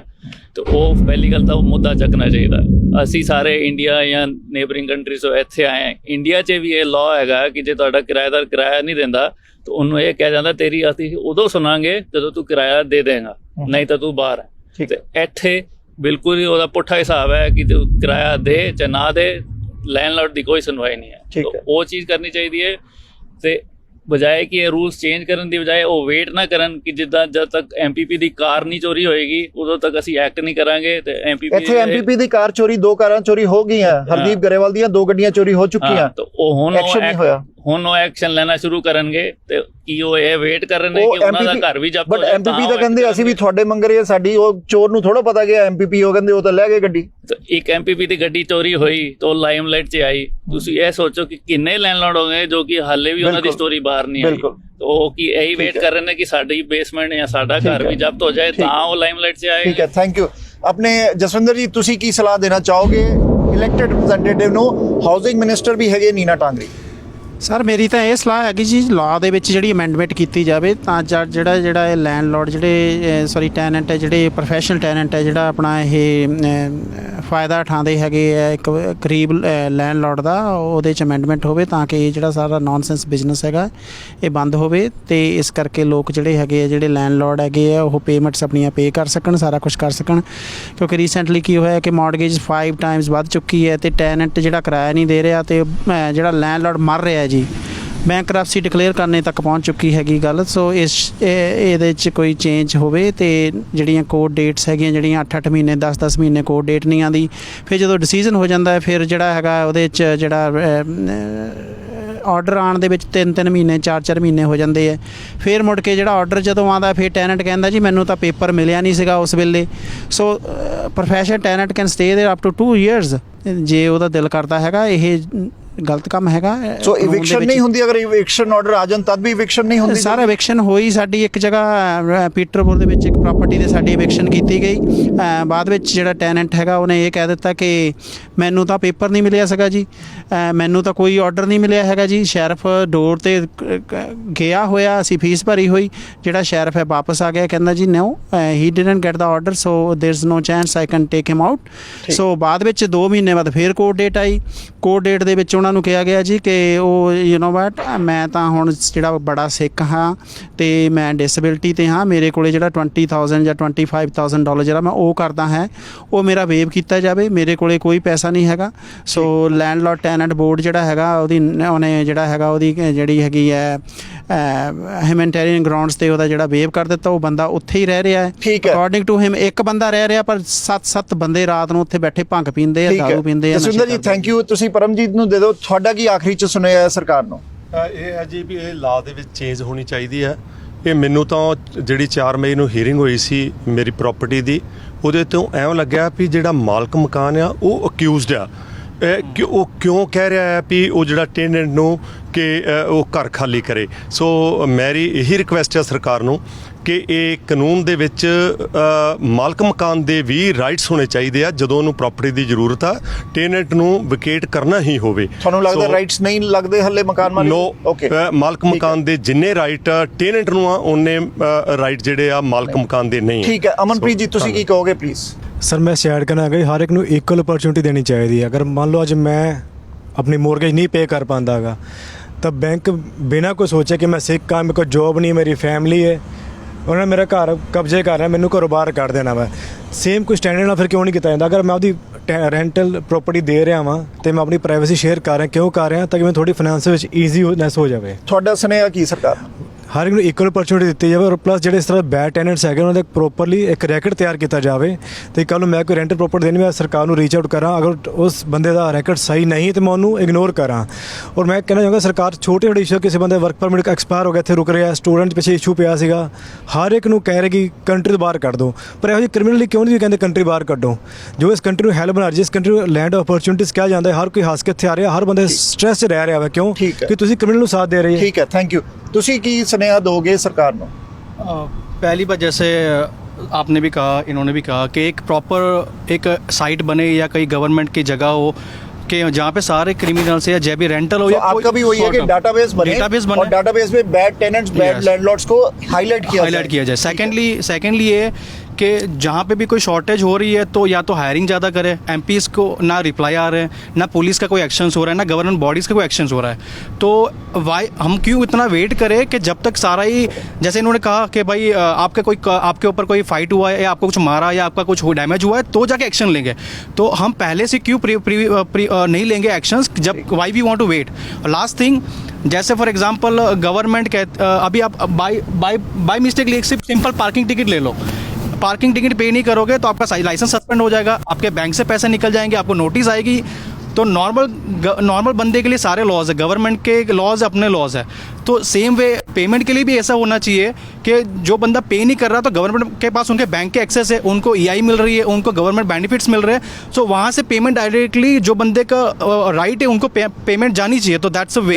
बिल्कुल थैंक यू। सो जिन्हों पेमेंट अगर किराया नहीं मिलता लैंडलॉर्ड ਨੂੰ 2 महीने का मैक्सिमम टाइम सरकार ਨੂੰ एक्शन लेना चाहिए, उन्होंने पेमेंट मिलनी चाहिए। अब्दुल जी आपका सजेशन? मेरी रिक्वेस्ट है जो है खास तौर से एमपी और एमपीपी के तरफ से वो करके कि जैसे वो किसी के बर्थडे में चले जाते फ़ोटो खिंचवाने के लिए या गोल्फ कोर्स में चले जाते, शादियों में चले जाते हैं, चिकन बिरयानी मालपुआ खाते रहते हैं वो करके, तो कम से कम सर्टिफिकेट्स भी देते हैं वो करके जो है। और मतलब ये एक अच्छा भला फोटो सेशन होता है वो करके, सोशल मीडिया इधर उधर वो करके, तो कम से कम उन लोगों के साथ भी खड़े हो जाए जिनके वोट लिए हुए हैं यहाँ पे और जो बेचारे परेशान हैं वो करके, जो कर्जा ले लेके इंडिया से पैसे मंगा के मॉर्गेज भर रहे हैं वो करके, उनकी दुख तकलीफ कौन जो है वो सुनेगा? इतने ये प्रोग्राम सारे देख रहे हैं वो करके, हम सारे रिक्वेस्ट करते हैं उनसे वो करके कि हम लोगों की तरफ भी तो ध्यान दें। ठीक है आप चिकन बिरयानी खाओ, मुर्गा चिकन मटन पुलाव सब कुछ खाओ, लेकिन इधर भी तो कुछ ध्यान दे दो। और दूसरा ये है कि जो लैंडलॉर्ड और टेनेंट बोर्ड है इसमें थोड़ी सी सख्ती भी होने की ज़रूरत है कि एक टेनेंट का नाम इस तरीके जो हो वेबसाइट पे आए और उसके खिलाफ एक्शन हो। नंबर 3 की पुलिस का जो एक्शन लेने का वो है और जो लैंडलॉर्ड का आर्डर उसमें कहीं न कहीं कुछ झोल है। पुलिस कहती है ये हमें नहीं पता है और लैंडलॉर्ड कहती है ये हम नहीं कर सकते, और कोर्ट का जो है वो कहता वो करके कि बंदा मिल ही नहीं रहा वो करके, और जो सफरर है वो लैंडलॉर्ड है। तो हमारी सबसे रिक्वेस्ट है वो करके कहीं न कहीं कानून में बदलाव होना चाहिए जिससे ये इफेक्टिव हो। हमारे जैसे लोग आपका कानून में बदलाव होना चाहिए। जॉल साहब थोड़ा की सलाह है? ਮੇਰੀ ਸਰਕਾਰ ਤੇ ਸਰਕਾਰ ਦੇ ਨੁਮਾਇੰਦਿਆਂ ਨੂੰ ਬੇਨਤੀ ਆ ਕਿ ਕਾਨੂੰਨ ਦੇ ਵਿੱਚ ਚੇਂਜ ਕੀਤਾ ਜਾਵੇ। ਜਿਹੜੇ ਬੰਦੇ ਪ੍ਰਾਪਰਟੀ ਡੈਮੇਜ ਕਰਦੇ ਆ, ਕਾਨੂੰਨ ਬਣਿਆ ਹੋਇਆ ਵੀ 5000 ਜਾਂ 5000 ਤੋਂ ਉੱਤੇ ਜਿਹੜਾ ਡੈਮੇਜ ਕਰਦਾ ਉਹਦੇ ਤੇ ਚਾਰਜ ਲੱਗਦਾ। ਇਸ ਕਾਨੂੰਨ ਨੂੰ ਪੂਰਾ ਤਰੀਕੇ ਨਾਲ ਲਾਗੂ ਕੀਤਾ ਜਾਵੇ ਤੇ ਇਨਵੈਸਟੀਗੇਸ਼ਨ ਕਰਕੇ ਜਿਨ੍ਹਾਂ ਦੇ ਘਰ ਟੁੱਟੇ ਆ ਉਹਨਾਂ ਬੰਦਿਆਂ ਦੇ ਉੱਤੇ ਚਾਰਜ ਲਾਇਆ ਜਾਵੇ। ਤੇ ਸਰਕਾਰ ਨੂੰ ਇਹ ਹੈ ਵੀ ਸਿਰਫ ਅਸੀਂ ਪਾਠ ਦੇ ਭੋਗਾਂ ਤੇ ਜਾਂ ਅਸੀਂ ਵਿਆਹ ਸ਼ਾਦੀਆਂ 'ਚ ਨਾ ਜਾਈਏ। ਅਸੀਂ ਸਾਡੇ ਵਰਗੇ ਆਮ ਲੋਕ ਨੇ ਜਿਹੜੇ ਵਿਚਾਰੇ ਦੁਖੀ ਫਿਰਦੇ ਨੇ, ਇੱਥੇ ਹਜ਼ਾਰਾਂ ਹੀ ਬੰਦੇ ਨੇ, ਉਹਨਾਂ ਦੀ ਵੀ ਸੁਣਵਾਈ ਕੀਤੀ ਜਾਵੇ ਤੇ ਕਾਨੂੰਨ ਦੇ ਵਿੱਚ ਚੇਂਜ ਦੀ ਬਹੁਤ ਜ਼ਿਆਦਾ ਜ਼ਰੂਰਤ ਆ। ਇਹ ਇੱਕ ਛੋਟਾ ਮੁੱਦਾ ਨਹੀਂ ਹੈ, ਇਹ ਇੱਕ ਬਹੁਤ ਵੱਡਾ ਮੁੱਦਾ ਆ। ਇਸ ਤੋਂ ਪਹਿਲਾਂ ਕਿ ਕੋਈ ਵੱਡਾ ਹੈਪਨ ਹੋਵੇ, ਜਿੱਦਾਂ ਕਿ ਪਿੱਛੇ ਜੇ ਇੱਕ ਬੰਦੇ ਨੇ ਗੋਲੀ ਚਲਾ ਕੇ ਟੈਨਟ ਮਾਰਤੇ ਸੀ, ਉਹ ਗੱਲ ਪੂਰੀ ਤਰ੍ਹਾਂ ਮੀਡੀਆ 'ਚ ਹਜੇ ਤੱਕ ਪੂਰੀ ਤਰ੍ਹਾਂ ਨਹੀਂ ਆਈ ਵੀ ਉਹ ਬੰਦੇ ਨੇ ਗੋਲੀ ਨਾਲ ਆਪਣੇ ਟੈਨਟ ਕਿਉਂ ਮਾਰੇ। ਹਾਲਾਂਕਿ ਇਸ ਚੀਜ਼ ਦਾ ਪੁਲਿਸ ਨੇ ਵੀ ਉਸ ਬੰਦੇ ਨੂੰ ਮਾਰਤਾ ਸੀ, ਪਰ ਇਹੋ ਜਿਹਾ ਉਹਦਾ ਕਿਹੜਾ ਦਿਮਾਗ ਦੇ ਵਿੱਚ ਆਇਆ ਜਿਹੜਾ ਕਿ ਉਹਨੂੰ ਇਹ ਕੰਮ ਚੱਕਣਾ ਪਿਆ ਤੇ ਉਹ ਬੰਦਾ ਖੁਦ ਵੀ ਉਹ ਜਹਾਨ ਤੋਂ ਚਲਾ ਗਿਆ। ਸੋ ਇੱਦਾਂ ਦੇ ਜਿਹੜੇ ਕ੍ਰਿਮੀਨਲ ਕੇਸ ਨੇ ਜਾਂ ਇੱਦਾਂ ਦੇ ਕੇਸ ਨੇ ਜਿਹੜੇ ਕਿ ਮੀਡੀਆ ਦੇ ਵਿੱਚ ਦਬਾਏ ਜਾਂਦੇ ਆ, ਜਾਂ ਇਹਨਾਂ ਤੋਂ ਪਹਿਲਾਂ ਕਿ ਕੋਈ ਵੱਡਾ ਹੈਪਨ ਹੋਵੇ, ਇਸ ਮੁੱਦੇ ਦੇ ਉੱਤੇ ਵਿਚਾਰ ਕੀਤੀ ਜਾਵੇ। ਮੇਰੀ ਸਾਰਿਆਂ ਨੂੰ ਬਾਰ-ਬਾਰ ਬੇਨਤੀ ਆ ਕਿ ਇਹਨਾਂ ਦੇ ਉੱਤੇ thank you Sahib, thank you.